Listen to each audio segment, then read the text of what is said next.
Señor había puesto en mi corazón ahora con ustedes. Y es interesante porque todo el capítulo 3 y el capítulo 4 va a marcar un proceso por medio del cual Dios se le revela a un hombre que, aunque había nacido en una casa, llamémosla en estos tiempos cristiana. ¿Recuerda usted que Pedro dice que el Espíritu de Cristo habitaba? ¿Se acuerdan? En el capítulo 1 de Primera de Pedro, el Espíritu de Cristo que estaba en ellos, dice la Escritura. De tal manera que si el Espíritu de Cristo habitaba en los del Antiguo Testamento, especialmente aquellos que buscaban la presencia del Dios verdadero, podríamos llamarles cristianos, ¿por qué no? No en el sentido exacto de la etapa en la cual el Señor ahora trata con nosotros porque pone Espíritu Santo dentro. Lo que vemos es que había Espíritu de Cristo, como que el Espíritu de Cristo que se revelaba en los profetas, especialmente en los hombres de Dios, que desde Adán hasta Malaquías, podríamos decir, era el que hablaba, era el que profetizaba, el que hablaba acerca de Cristo, el que iba a cumplir todo el plan de Dios para los hombres. Pero Moisés, a pesar de que Jocabed y su papá, como dice el verso 1, me parece, no sé si menciona el nombre del papá, me recuerdo de la mamá Jocabed, pero lo importante es que eran levitas. Así que Moisés venía de la tribu escogida por Dios para el sacerdocio, para el ministerio, para hacer algo especial delante de Dios. Sin embargo, podemos decir que Moisés, por las circunstancias que tuvo que enfrentar en su vida, desde muy niño, desde bebé, no estuvo tan cerca de todo el conocimiento de Dios, el Dios de su madre, del Dios de su padre. Aunque entendemos, la Biblia dice que Jocabed lo crió, y probablemente Jocabed estuvo trasladando al pequeño Moisés, porque no sabemos exactamente a qué edad realmente pasó a la corte real, ya que Jocabed notamos que lo cría, y no vemos cuánto tiempo es que está con su madre. Pero Moisés pasa 40 años en medio de los ídolos, en medio de la religiosidad de Egipto. La mayoría de películas sobre Moisés que se han elaborado y que vemos, algunas de la firma de Hollywood, otras aún en caricaturas que se preparan para los niños, siempre presentan a un Moisés en la idea, en la imaginación de los que hacen este tipo de cosas, a un Moisés en medio de los ídolos, en medio de Anubis, en medio de los faraones que se consideraban dioses. En medio de tanta deidad, indudablemente falsa, ahí se cría por 40 años Moisés. Las estadísticas, platicaba con los hermanos anoche, de muchos autores indican que si la persona no se convierte antes de los 18 años, por lo menos el 75% de las personas que se convierten antes de los 18 años. Eso quiere decir que una persona que rebasa esos límites probablemente va a tener 3-1 en contra de llegar a nacer de nuevo. Es interesante. Indudablemente es una estadística que no podemos establecerla como una estadística totalmente formal, que no se pueda romper, ¿verdad? Porque tendríamos que predicarle exclusivamente a los de 18 para atrás. Pero como que es sumamente importante la etapa de la niñez y la etapa de la juventud, más de lo que nosotros nos imaginamos. Por lo menos como padres deberíamos nosotros de estar doblando rodillas para que nuestros hijos, si no hay certeza de su nuevo nacimiento, puedan haber frutos dignos de arrepentimiento en ellos antes de esa edad. Es un buen parámetro. Por eso, no se canse usted de hablarle del Señor a los niños pequeños, especialmente sus hijos, sus sobrinos, sus nietos. Yo no sé qué oportunidad tiene usted dentro de su familia o dentro de sus vecinos, pero es en la niñez, es en la juventud donde va a ser el corazón más dispuesto para nacer de nuevo. El problema serio es que no haya religiosidad. En la vida de Moisés había religiosidad. Yo tengo que entender que los 40 años en Egipto tuvo que haber influenciado de alguna manera la vida de Moisés. El libro de los Hebreos en el capítulo 11 nos dice que Moisés, en lugar del oprobio de Egipto, en lugar de todo lo que la bendición y la prosperidad que Egipto le podía dar a Moisés, prefirió, mejor dicho, el oprobio de Cristo. Dejó las riquezas y la prosperidad de Egipto y decidió ir a identificarse con su pueblo y a identificarse con Cristo. Ese ya es una revelación que recibió el autor de los Hebreos acerca de la vida de Moisés. Pero eso nos indica el final del proceso en la vida de Moisés. ¿Cuántos saben que Dios, lo cantábamos hoy, lo que empezó lo va a completar? El que empezó la buena obra la va a completar. Yo creo que ese es uno de los versos favoritos del cristiano, que da esperanza. ¿Cuántos aquí tenemos la esperanza que el plan de Dios se va a completar en nuestras vidas? Si perdemos la esperanza, lo perdemos todo. Acuérdese que esas tres virtudes se les llama las tres virtudes teologales: el amor, la fe y la esperanza. Precisamente es la esperanza como la columna que sostiene a la fe y que sostiene al amor. Si usted pierde la esperanza, lo más seguro es que la fe no le va a alcanzar lo suficiente. Si usted pierde la esperanza, probablemente también se va a enfriar en el amor. Dice Timoteo que al final de los tiempos, y quizá estamos ya viviendo eso al final de los tiempos, no sé cómo lo percibe usted en su espíritu, dice que el amor de muchos se enfriará. Así que si usted está frito en su amor, es una señal de los tiempos. Por eso tenemos que tener mucho cuidado hoy cómo actuamos, cómo nos movemos, qué cosas decidimos en cuanto a nuestra vida cristiana. Pero Moisés lo encontramos entonces 40 años después de haber pasado la vida de Egipto, que tipifica la vida de todos los que estamos aquí, porque todos los que estamos aquí hemos sido o hemos pasado un tiempo en la vida en Egipto. Un tiempo de nuestra vida la hemos pasado en Egipto. Acuérdese usted que no nacen cristianos.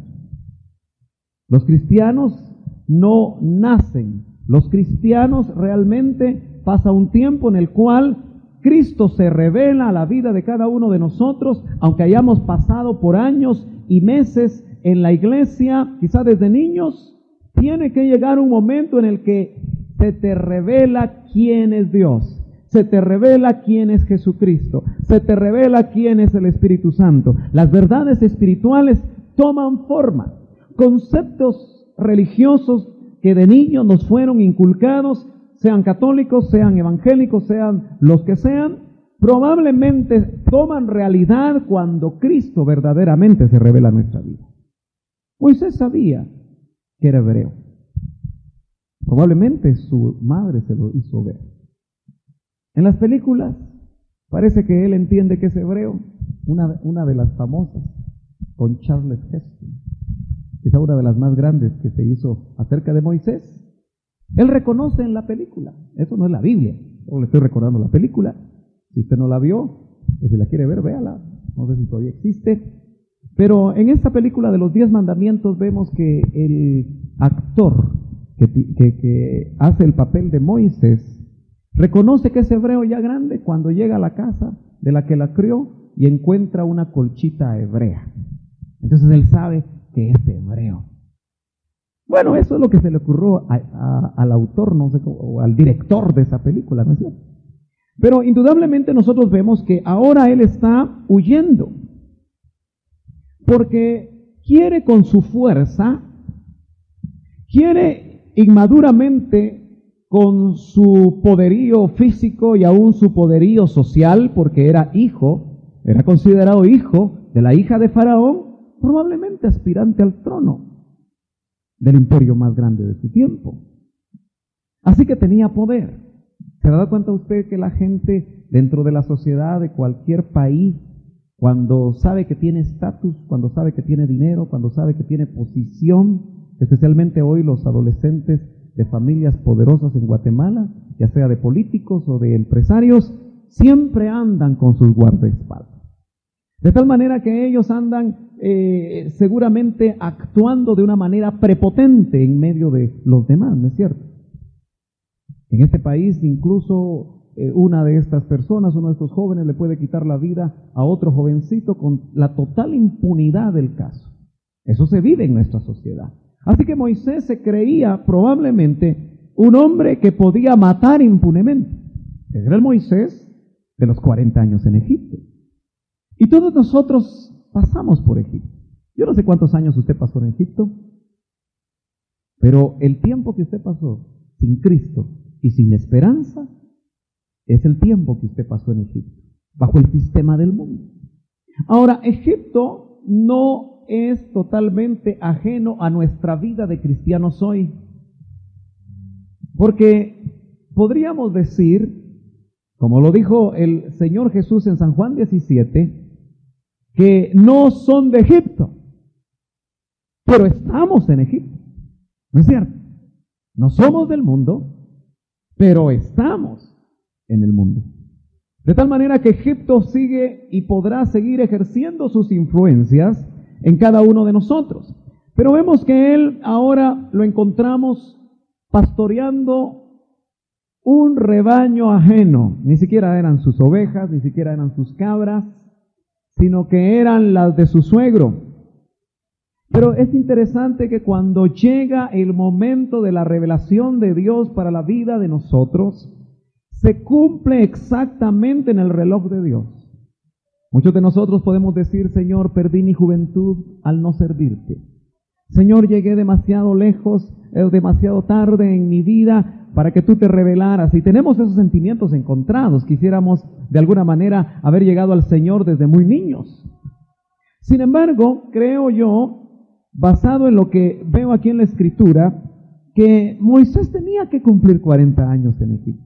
Fue un hombre de 3 períodos de 40 años. 40 años en Egipto, 40 años en el desierto, o mejor dicho, 40 años en el desierto y 40 años con el pueblo que sacó, que liberó de Egipto, pero también en el desierto.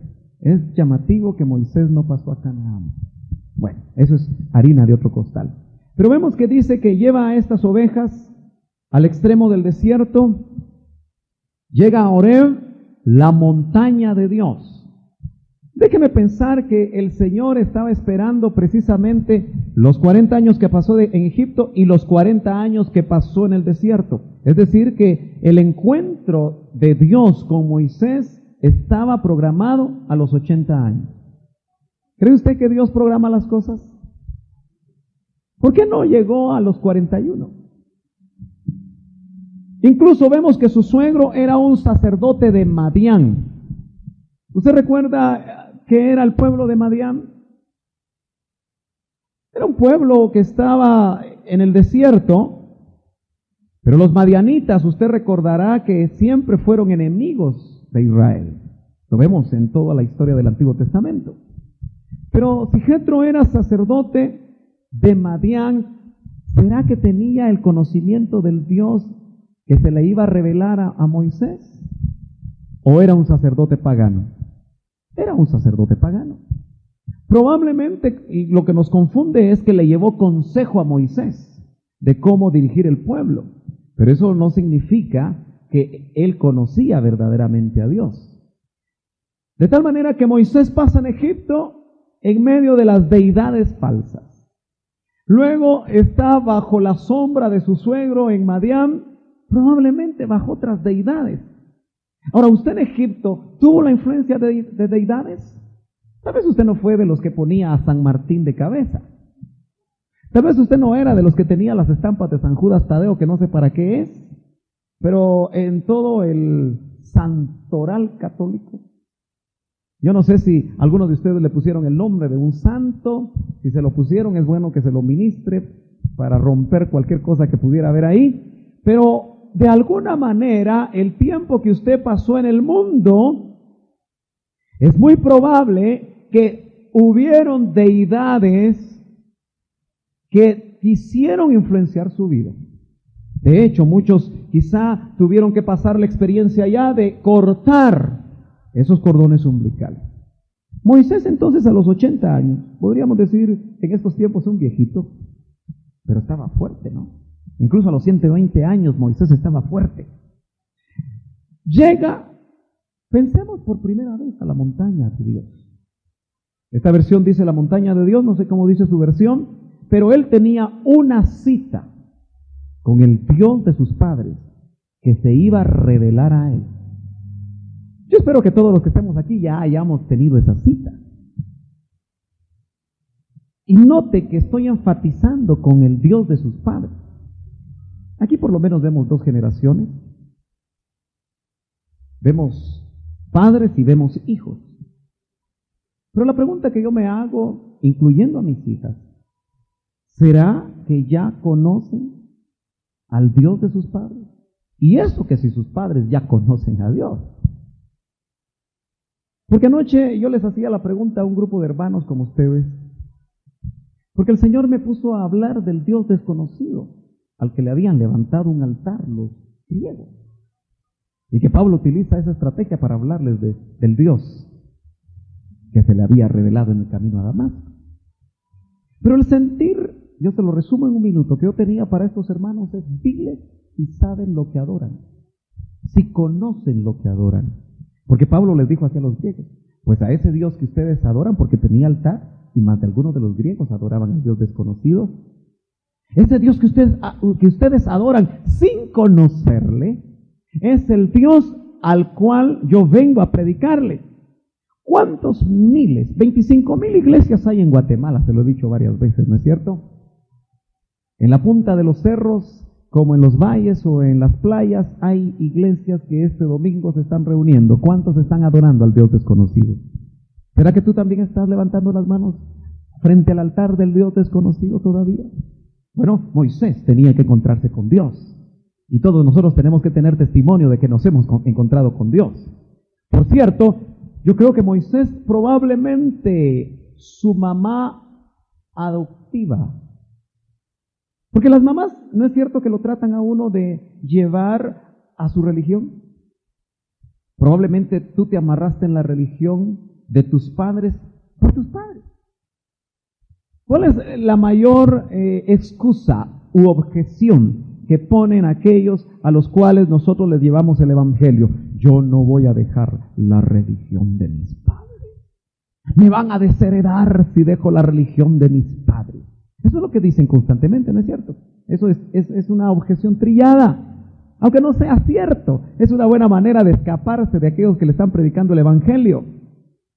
Pero la madre adoptiva de Moisés de repente lo debe haber llevado frente al altar de Anubis, o de Ra, o de no sé cuál es otro. Yo creo que lo debe haber llevado, al fin y al cabo, era su mamá.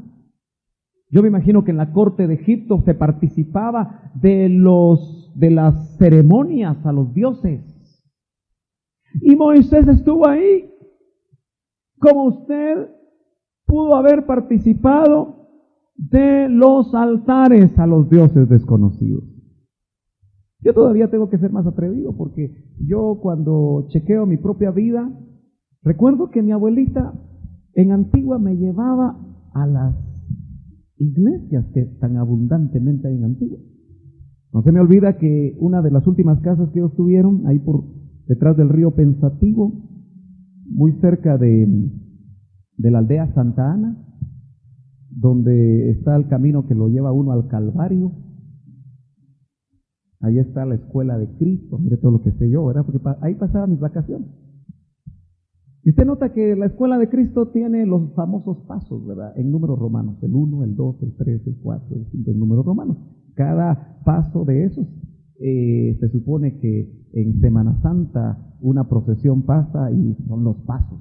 Y hay una puerta ahí muy antigua, y en todo ese camino se llama el camino al Calvario. Y al final de ese proceso está una iglesia que se llama el Calvario. Bueno, de niño mi abuelita a veces me llevaba caminando para que la acompañara, y yo entraba a esa iglesia. Y lo único que recuerdo de niño es que me daba temor. Los que conocieron alguna vez el Calvario, estoy hablando de hace unos 40 años, porque parece que ahora se robaron todas esas pinturas. Estaba lleno de pinturas de la época de la colonia. Pero siempre el Calvario estaba así como semioscuro, con una luz muy tenue, esas iglesias, ¿verdad? Solo con la luz de las velas, y eran grandes, altas, mohosas, húmedas. Todavía el olor lo recuerdo, ¿verdad? Y me daba temor. Es de lo que más recuerdo yo de haber participado de ese tipo de culto.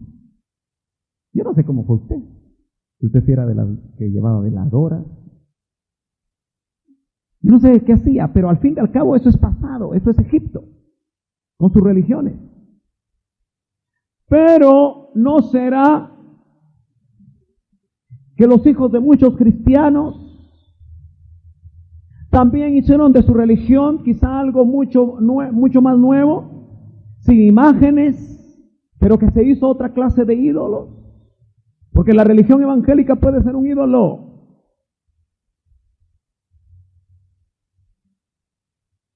Todo lo que no le agrada a Dios y que no ha dicho Él que hagamos, para Él es religiosidad. Todo lo que el hombre ha dispuesto a hacer dentro de cualquier culto que Dios no ha dicho por medio de su Espíritu es religiosidad.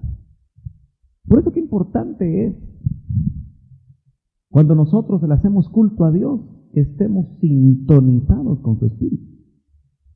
Para que no sea una religiosidad, sino que sea verdaderamente un culto a Dios. Bueno, él llega a la montaña de Dios y lo primero que vemos nosotros es que se encuentra, como dice el verso 2, con el ángel del Señor. Usted va a ver que en el capítulo 3 y capítulo 4 va a encontrar varios nombres de Dios. Y parece ser que eso iba a confundir más a Moisés, porque Moisés conocía todo el panteón egipcio. Cuando hablo de panteón egipcio no me estoy refiriendo al panteón cementerio, sino me estoy refiriendo a el panteón de dioses.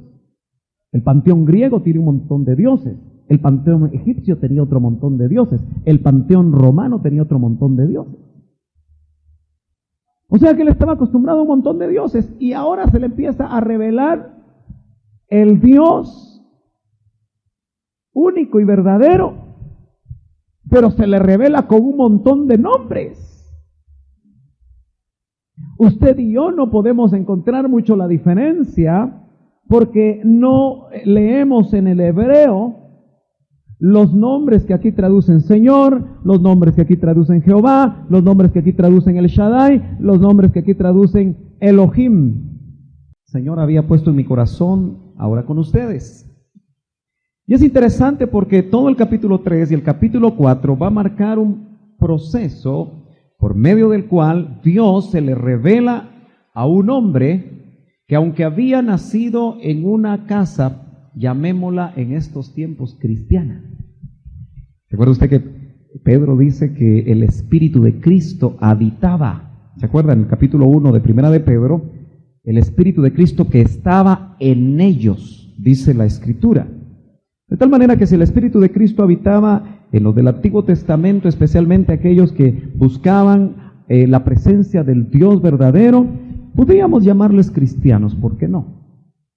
No en el sentido exacto de la etapa en la cual el Señor ahora trata con nosotros porque pone Espíritu Santo dentro. Lo que vemos es que había Espíritu de Cristo, como que el Espíritu de Cristo que se revelaba en los profetas, especialmente en los hombres de Dios, que desde Adán hasta Malaquías, podríamos decir, era el que hablaba, era el que profetizaba, el que hablaba acerca de Cristo, el que iba a cumplir todo el plan de Dios para los hombres. Pero Moisés, a pesar de que Jocabed y su papá, como dice el verso 1, me parece, no sé si menciona el nombre del papá, me recuerdo de la mamá Jocabed, pero lo importante es que eran levitas. Así que Moisés venía de la tribu escogida por Dios para el sacerdocio, para el ministerio, para hacer algo especial delante de Dios. Sin embargo, podemos decir que Moisés, por las circunstancias que tuvo que enfrentar en su vida, desde muy niño, desde bebé, no estuvo tan cerca de todo el conocimiento de Dios, del Dios de su madre, del Dios de su padre. Aunque entendemos, la Biblia dice que Jocabed lo crió y probablemente Jocabed estuvo trasladando al pequeño Moisés, porque no sabemos exactamente a qué edad realmente pasó a la corte real, ya que Jocabed notamos que lo cría y no vemos cuánto tiempo es que está con su madre. Pero Moisés pasa 40 años en medio de los ídolos, en medio de la religiosidad de Egipto. La mayoría de películas sobre Moisés que se han elaborado y que vemos, algunas de la firma de Hollywood, otras aún en caricaturas que se preparan para los niños, siempre presentan a un Moisés en la idea, en la imaginación de los que hacen este tipo de cosas, a un Moisés en medio de los ídolos, en medio de Anubis, en medio de los faraones que se consideraban dioses, en medio de tanta deidad, indudablemente falsa. Ahí se cría por 40 años Moisés. Las estadísticas, platicaba con los hermanos anoche, de muchos autores indican que si la persona no se convierte antes de los 18 años, por lo menos el 75% de las personas que se convierten antes de los 18 años. Eso quiere decir que una persona que rebasa esos límites, probablemente el Señor había puesto en mi corazón ahora con ustedes. Y es interesante porque todo el capítulo 3 y el capítulo 4 va a marcar un proceso por medio del cual Dios se le revela a un hombre que, aunque había nacido en una casa, llamémosla en estos tiempos cristiana. ¿Recuerda usted que Pedro dice que el Espíritu de Cristo habitaba? ¿Se acuerdan? En el capítulo 1 de Primera de Pedro, el Espíritu de Cristo que estaba en ellos, dice la Escritura. De tal manera que si el Espíritu de Cristo habitaba en los del Antiguo Testamento, especialmente aquellos que buscaban la presencia del Dios verdadero, podríamos llamarles cristianos, ¿por qué no? No en el sentido exacto de la etapa en la cual el Señor ahora trata con nosotros porque pone Espíritu Santo dentro. Lo que vemos es que había Espíritu de Cristo, como que el Espíritu de Cristo que se revelaba en los profetas, especialmente en los hombres de Dios, que desde Adán hasta Malaquías, podríamos decir, era el que hablaba, era el que profetizaba, el que hablaba acerca de Cristo, el que iba a cumplir todo el plan de Dios para los hombres. Pero Moisés, a pesar de que Jocabed y su papá, como dice el verso 1, me parece, no sé si menciona el nombre del papá, me recuerdo de la mamá Jocabed, pero lo importante es que eran levitas. Así que Moisés venía de la tribu escogida por Dios para el sacerdocio, para el ministerio, para hacer algo especial delante de Dios.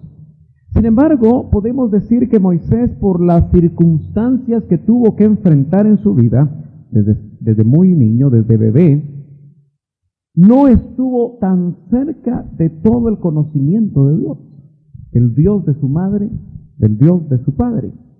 Aunque entendemos, la Biblia dice que Jocabed lo crió y probablemente Jocabed estuvo trasladando al pequeño Moisés, porque no sabemos exactamente a qué edad realmente pasó a la corte real, ya que Jocabed notamos que lo cría y no vemos cuánto tiempo es que está con su madre.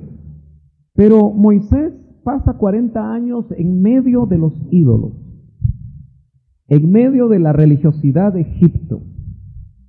La mayoría de películas sobre Moisés que se han elaborado y que vemos, algunas de la firma de Hollywood, otras aún en caricaturas que se preparan para los niños, siempre presentan a un Moisés en la idea, en la imaginación de los que hacen este tipo de cosas, a un Moisés en medio de los ídolos, en medio de Anubis, en medio de los faraones que se consideraban dioses, en medio de tanta deidad, indudablemente falsa. Ahí se cría por 40 años Moisés. Las estadísticas, platicaba con los hermanos anoche, de muchos autores indican que si la persona no se convierte antes de los 18 años, por lo menos el 75% de las personas que se convierten antes de los 18 años. Eso quiere decir que una persona que rebasa esos límites probablemente va a tener 3-1 en contra de llegar a nacer de nuevo. Es interesante. Indudablemente es una estadística que no podemos establecerla como una estadística totalmente formal, que no se pueda romper, ¿verdad? Porque tendríamos que predicarle exclusivamente a los de 18 para atrás. Pero como que es sumamente importante la etapa de la niñez y la etapa de la juventud, más de lo que nosotros nos imaginamos. Por lo menos como padres deberíamos nosotros de estar doblando rodillas para que nuestros hijos, si no hay certeza de su nuevo nacimiento, puedan haber frutos dignos de arrepentimiento en ellos antes de esa edad. Es un buen parámetro. Por eso no se canse usted de hablarle del Señor a los niños pequeños, especialmente sus hijos, sus sobrinos, sus nietos. Yo no sé qué oportunidad tiene usted dentro de su familia o dentro de sus vecinos, pero es en la niñez, es en la juventud donde va a ser el corazón más dispuesto para nacer de nuevo. El problema serio es que no haya religiosidad. En la vida de Moisés había religiosidad. Yo tengo que entender que los 40 años en Egipto tuvo que haber influenciado de alguna manera la vida de Moisés. El libro de los Hebreos en el capítulo 11 nos dice que Moisés, en lugar del oprobio de Egipto, en lugar de todo lo que la bendición y la prosperidad que Egipto le podía dar a Moisés, prefirió, mejor dicho, el oprobio de Cristo. Dejó las riquezas y la prosperidad de Egipto y decidió ir a identificarse con su pueblo y a identificarse con Cristo. Esa ya es una revelación que recibió el autor de los Hebreos acerca de la vida de Moisés. Pero eso nos indica el final del proceso en la vida de Moisés. ¿Cuántos saben que Dios, lo cantábamos hoy, lo que empezó lo va a completar? El que empezó la buena obra la va a completar. Yo creo que ese es uno de los versos favoritos del cristiano, que da esperanza. ¿Cuántos aquí tenemos la esperanza que el plan de Dios se va a completar en nuestras vidas? Si perdemos la esperanza, lo perdemos todo.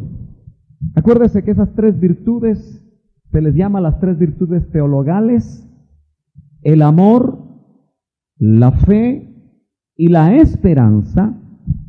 Precisamente es la esperanza como la columna que sostiene a la fe y que sostiene al amor.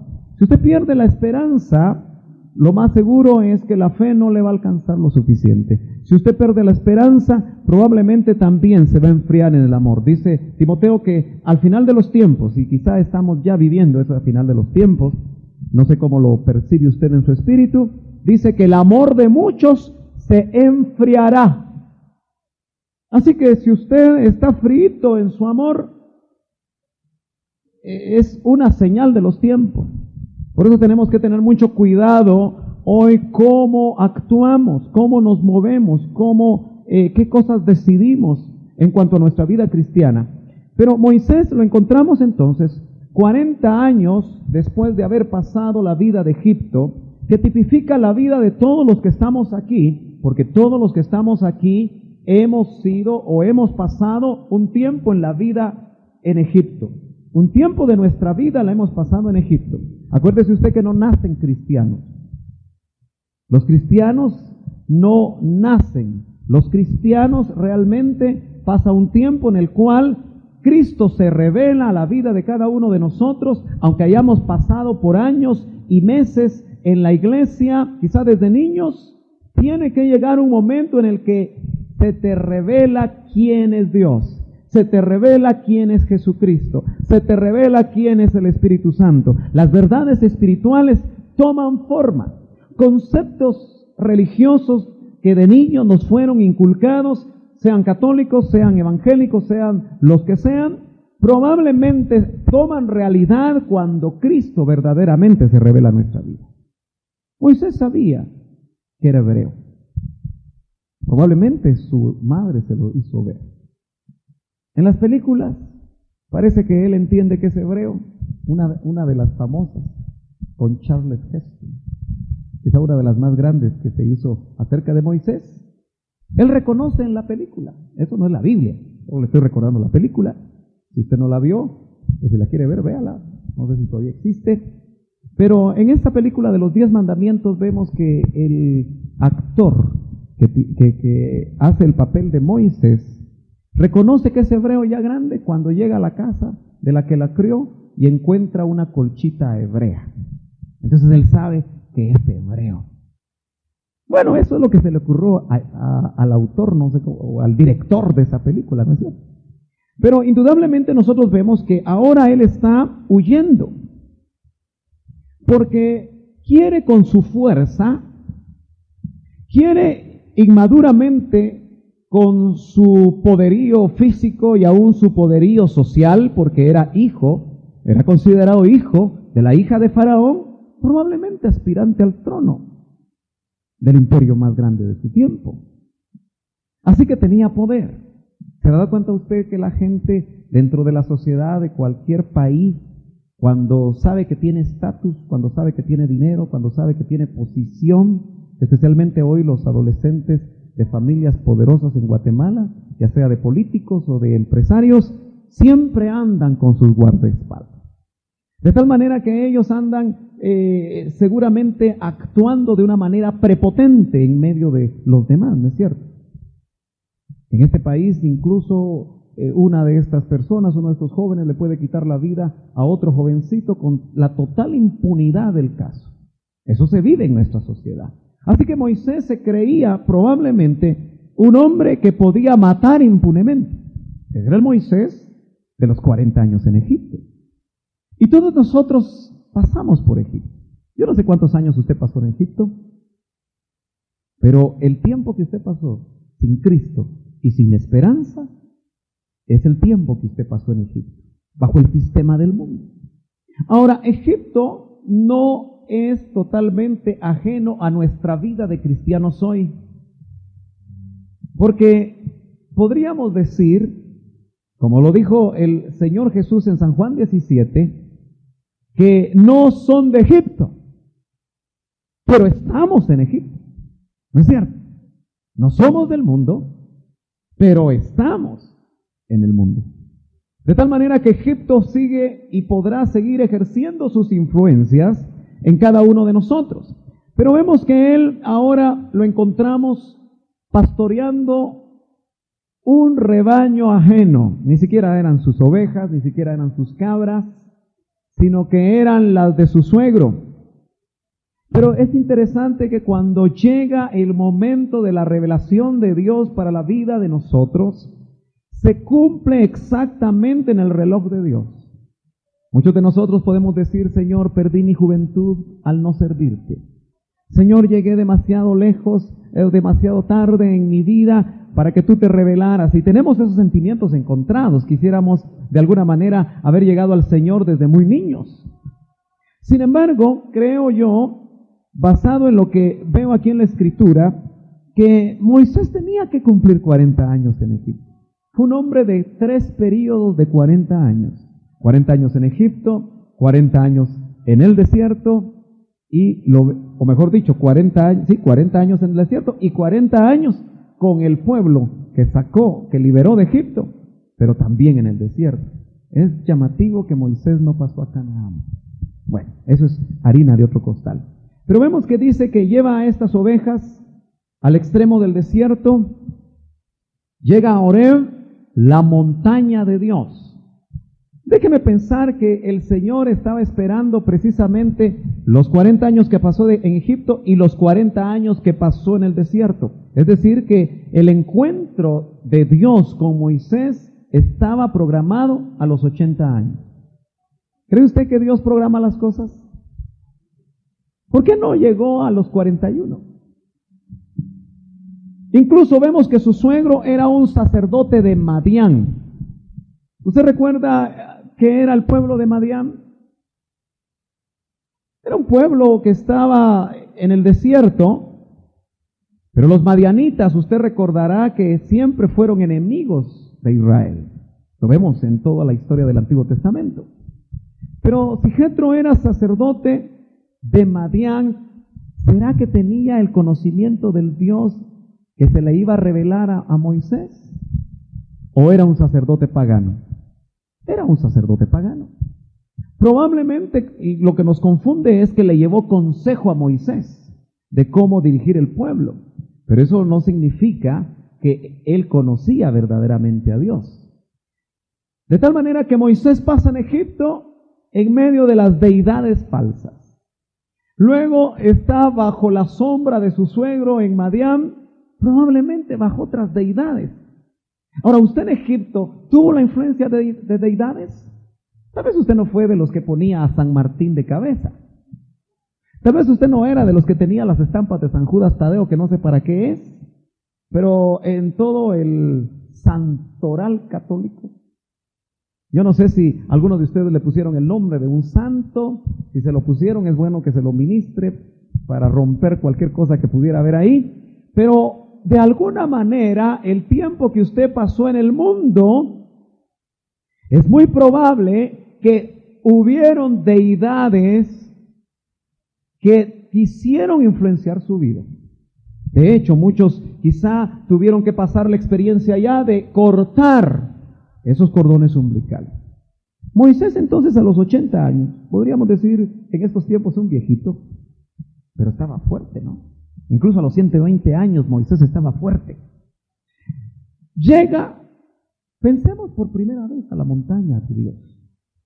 Esta versión dice la montaña de Dios, no sé cómo dice su versión, pero él tenía una cita con el Dios de sus padres que se iba a revelar a él. Yo espero que todos los que estemos aquí ya hayamos tenido esa cita. Y note que estoy enfatizando con el Dios de sus padres. Aquí por lo menos vemos dos generaciones. Vemos padres y vemos hijos. Pero la pregunta que yo me hago, incluyendo a mis hijas, ¿será que ya conocen al Dios de sus padres? Y eso que si sus padres ya conocen a Dios. Porque anoche yo les hacía la pregunta a un grupo de hermanos como ustedes, porque el Señor me puso a hablar del Dios desconocido, al que le habían levantado un altar los griegos.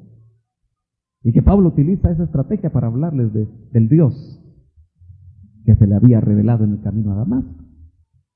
Pero el sentir, yo se lo resumo en un minuto, que yo tenía para estos hermanos es: diles si saben lo que adoran, si conocen lo que adoran. Porque Pablo les dijo hacia los griegos, pues a ese Dios que ustedes adoran, porque tenía altar, y más de algunos de los griegos adoraban al Dios desconocido, ese Dios que ustedes adoran sin conocerle, es el Dios al cual yo vengo a predicarle. ¿Cuántos miles? 25,000 iglesias hay en Guatemala, se lo he dicho varias veces, ¿no es cierto? En la punta de los cerros, como en los valles o en las playas, hay iglesias que este domingo se están reuniendo. ¿Cuántos están adorando al Dios desconocido? ¿Será que tú también estás levantando las manos frente al altar del Dios desconocido todavía? Bueno, Moisés tenía que encontrarse con Dios. Y todos nosotros tenemos que tener testimonio de que nos hemos encontrado con Dios. Por cierto, yo creo que Moisés probablemente su mamá adoptiva. Porque las mamás, ¿no es cierto que lo tratan a uno de llevar a su religión? Probablemente tú te amarraste en la religión de tus padres por tus padres. ¿Cuál es la mayor excusa u objeción que ponen aquellos a los cuales nosotros les llevamos el evangelio? Yo no voy a dejar la religión de mis padres. Me van a desheredar si dejo la religión de mis padres. Eso es lo que dicen constantemente, ¿no es cierto? Eso es una objeción trillada. Aunque no sea cierto, es una buena manera de escaparse de aquellos que le están predicando el evangelio. Pero la madre adoptiva de Moisés de repente lo debe haber llamado frente al altar de Anubis, o de Ra, o de no sé cuáles otros. Yo creo que lo debe haber llevado, al fin y al cabo, era su mamá. Yo me imagino que en la corte de Egipto se participaba de las ceremonias a los dioses. Y Moisés estuvo ahí. como usted pudo haber participado de los altares a los dioses desconocidos. Yo todavía tengo que ser más atrevido, porque yo cuando chequeo mi propia vida, recuerdo que mi abuelita en Antigua me llevaba a las iglesias que tan abundantemente hay en Antigua. No se me olvida que una de las últimas casas que ellos tuvieron, ahí por detrás del río Pensativo, muy cerca de la aldea Santa Ana, donde está el camino que lo lleva uno al Calvario. Ahí está la escuela de Cristo, mire todo lo que sé yo, ¿verdad? Porque ahí pasaba mis vacaciones. Y usted nota que la escuela de Cristo tiene los famosos pasos, ¿verdad? En números romanos, el 1, el 2, el 3, el 4, el 5, en números romanos. Cada paso de esos se supone que en Semana Santa una procesión pasa y son los pasos. Y hay una puerta ahí muy antigua y en todo ese camino se llama el camino al Calvario. Y al final de ese proceso está una iglesia que se llama el Calvario. Bueno, de niño mi abuelita a veces me llevaba caminando para que la acompañara y yo entraba a esa iglesia. Y lo único que recuerdo de niño es que me daba temor. Los que conocieron alguna vez el Calvario, estoy hablando de hace unos 40 años, porque parece que ahora se robaron todas esas pinturas, estaba lleno de pinturas de la época de la colonia. Pero siempre el Calvario estaba así como semioscuro, con una luz muy tenue, esas iglesias, ¿verdad? Solo con la luz de las velas, y eran grandes, altas, mohosas, húmedas. Todavía el olor lo recuerdo, ¿verdad? Y me daba temor. Es de lo que más recuerdo yo de haber participado de ese tipo de culto. Yo no sé cómo fue usted. Si usted era de las que llevaba veladoras. Yo no sé qué hacía, pero al fin y al cabo eso es pasado, eso es Egipto, con sus religiones. Pero no será que los hijos de muchos cristianos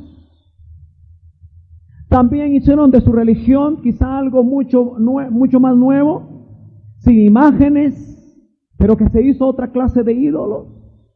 Porque la religión evangélica puede ser un ídolo.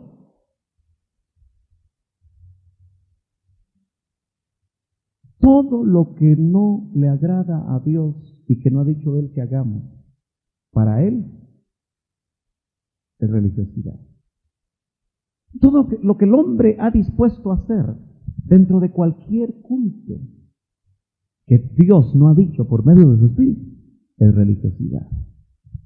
Por eso qué importante es, cuando nosotros le hacemos culto a Dios, que estemos sintonizados con su Espíritu.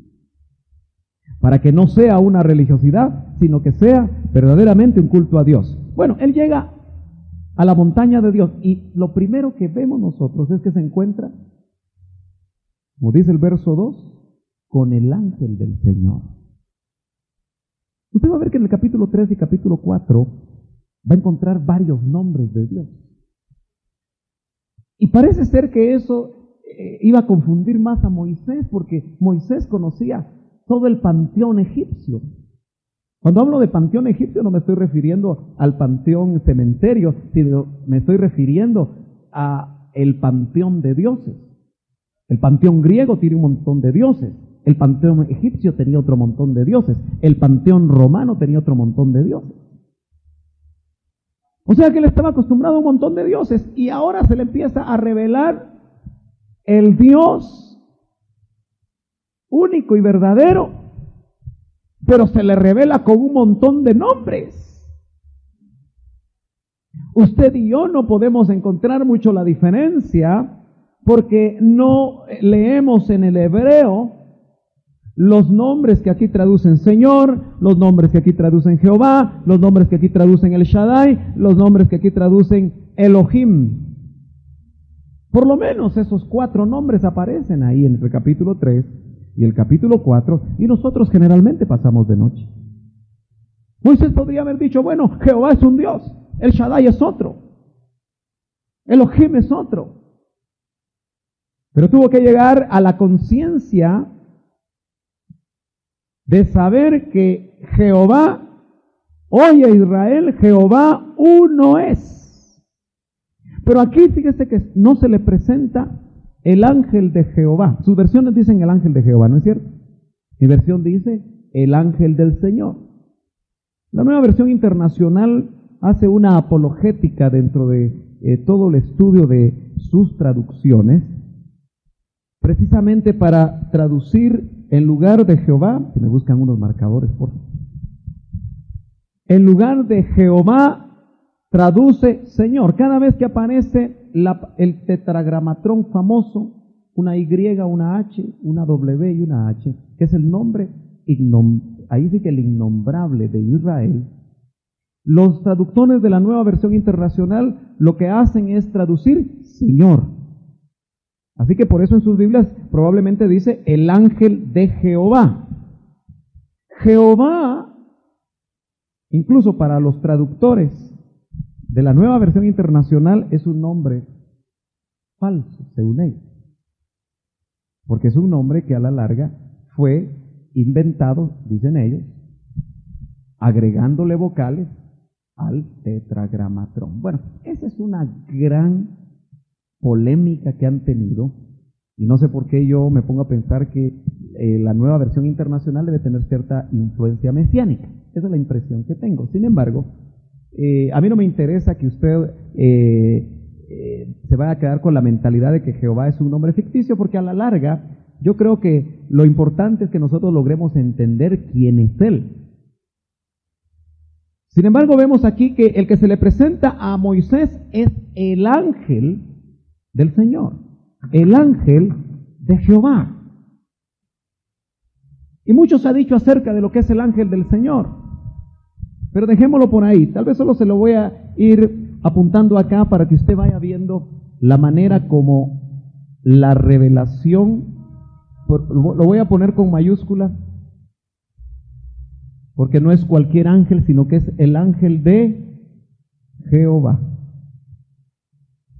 o el ángel del Señor, o como dirían las versiones católicas, el ángel de Yahvé. Y en hebreo, en realidad, lo que usted va a encontrar es esto mismo: el tetragramatrón. Bueno, lo importante es darnos cuenta que dice, se le apareció entre las llamas de una zarza ardiente. Moisés notó que la zarza estaba envuelta en llamas, dice, pero que no se consumía, así que pensó, qué increíble, voy a ver por qué no se consume la zarza. En el verso 4 encontramos ya un cambio, porque en el verso 4 ya no dice el ángel del Señor, sino que dice el Señor, ¿no es cierto?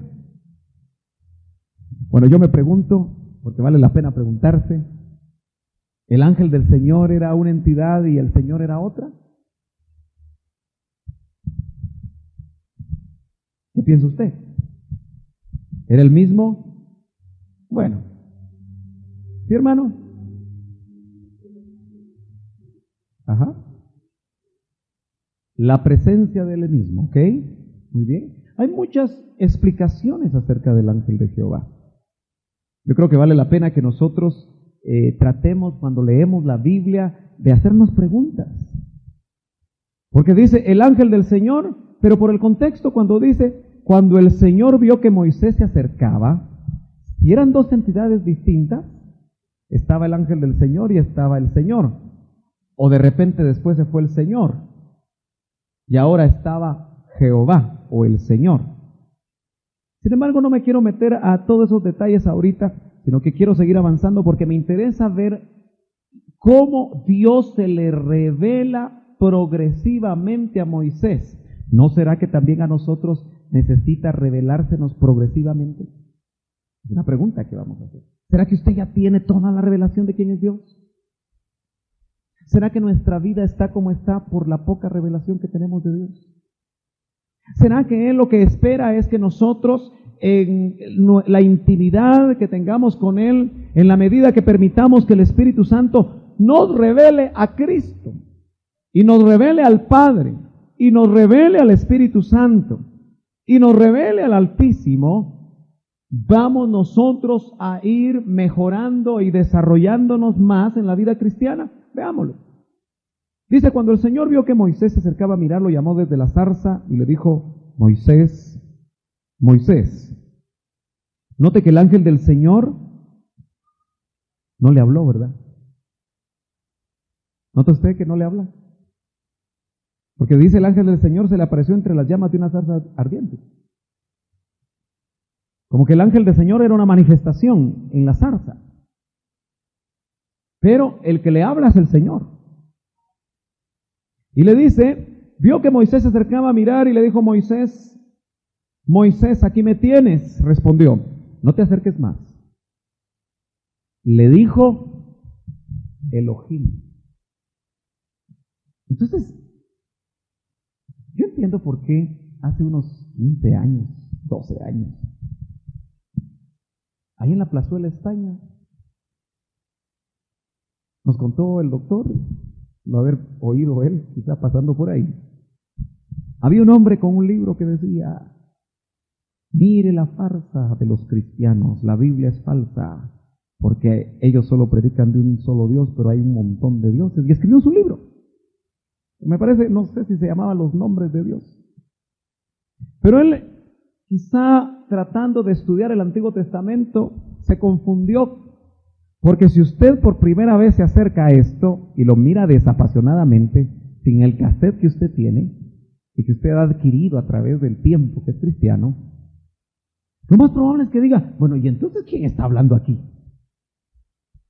Y nota usted que cuando usted lo lee dice, porque para usted Jehová, el ángel del Señor y Dios es lo mismo.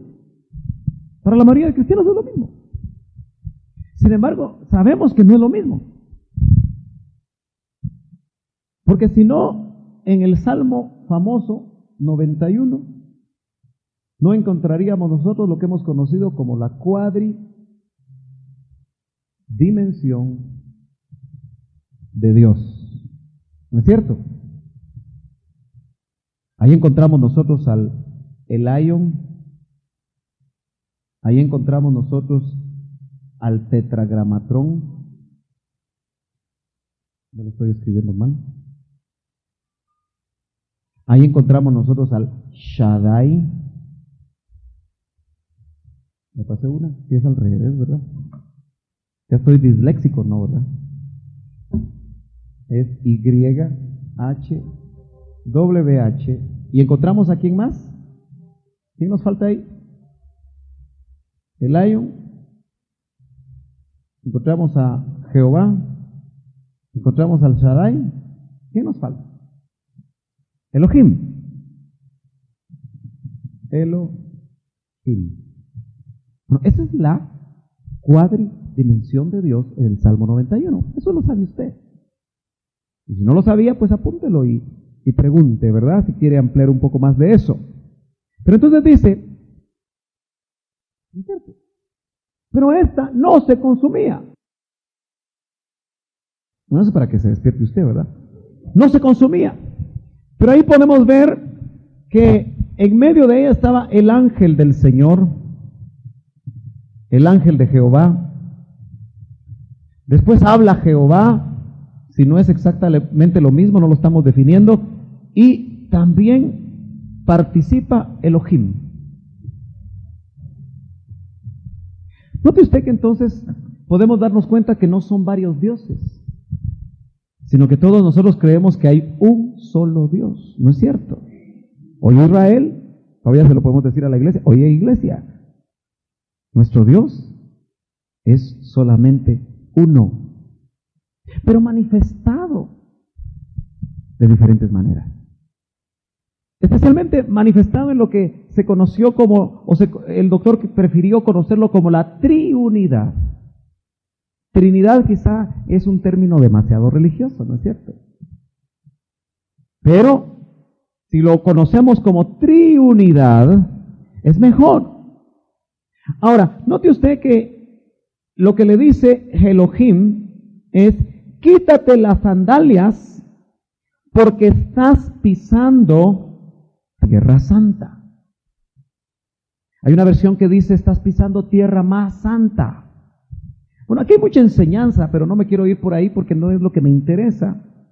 Tal vez la aplicación importante que nosotros tenemos que hacer es que en los encuentros con Dios, no los encuentros que hoy hacen, sino que los verdaderos encuentros con Dios, es importante que nosotros sepamos que son terrenos santos, donde se necesita quitarse las sandalias.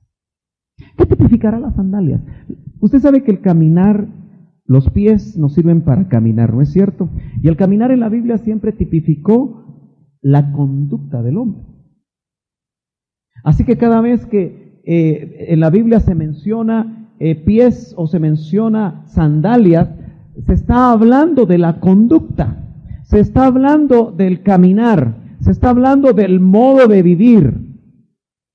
Todos nosotros, por así decirlo, tenemos sandalias que te llevan, y tenemos, por supuesto, 2 pies. Tenemos esa bendición de contar con 2 pies. Y eso nos indica nuestro propio caminar. Tú vienes aquí el domingo especialmente y te ves más o menos bien.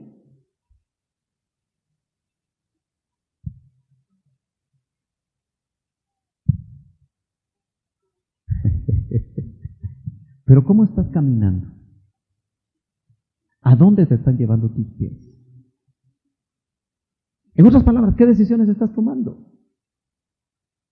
¿Se acuerda que Pedro, aunque estaba limpio, ¿cuántos aquí estamos limpios por la sangre de Cristo? Pedro se ensuciaba los pies. Otra vez el Señor le dijo, Pedro, ya estás limpio, solo necesitas lavarte los pies.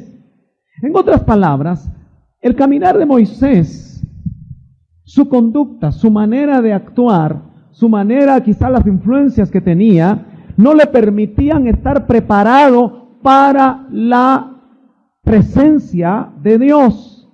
Yo creo que la presencia de Dios era lo que hacía el terreno santo. Acuérdese que era la montaña de Dios, Horeb, donde había llegado. Ahora, ¿cuántos de nosotros estaremos llegando a la montaña de Dios? ¿O estaremos con nuestros ídolos? No los ídolos del pasado, los ídolos de ahora. El ídolo dinero, el ídolo trabajo, el ídolo privilegio, el ídolo ministerio. ¿Usted sabe que de un ministerio se puede hacer un ídolo?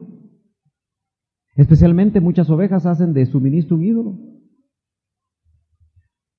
El ídolo esposo, el ídolo esposa. Todo lo que ocupe el primer lugar en tu vida, si no es Dios, es un ídolo.